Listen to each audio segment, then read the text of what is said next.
Welcome to Lee Hall Mansion. I'm J. Michael Moore. Today we want to talk a little bit about agriculture. Agriculture has been an important component of the Old Dominion since before the 1600s.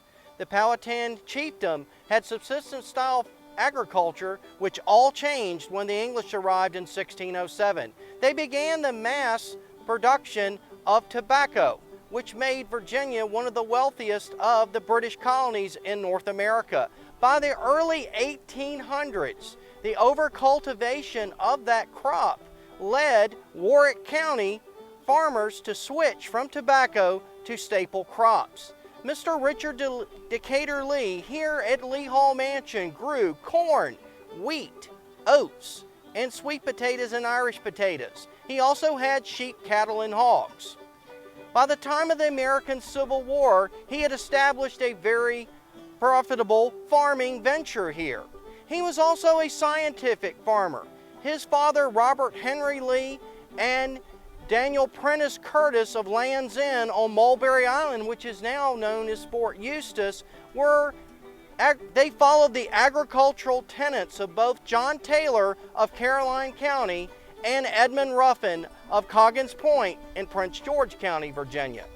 John Taylor wrote the Aerator in 1813, which talked about the four-field crop rotation system, deep plowing, and talked about draining swamps to make the exhausted tobacco fields in Tidewater once again able to grow crops and make them profitable. Edmund Ruffin wrote the essay on calcareous manure and was the editor of the Farmer's Register. He talked about mining marl shells. Would you like to see one? This is a marl shell.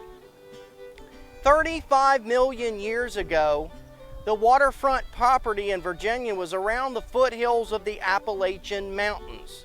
So the area I'm standing at today would have been on part of the ocean floor.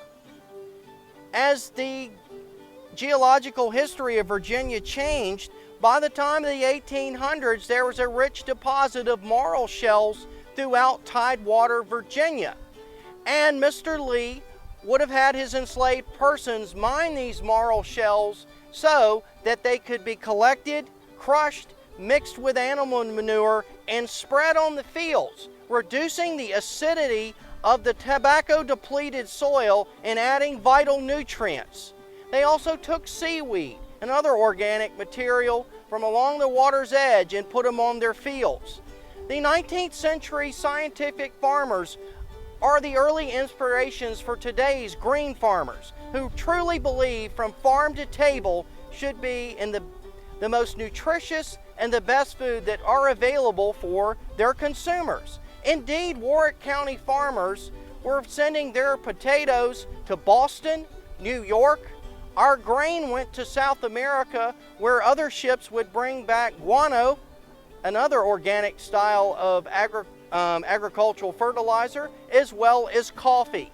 So the Virginia Peninsula, along with Virginia's largest grist mills, which were up in Richmond, were all keyed to a larger agricultural system. By the time of the American Civil War, Virginia was an agricultural established base that was going to make the Virginia farmers some of the wealthiest in the nation.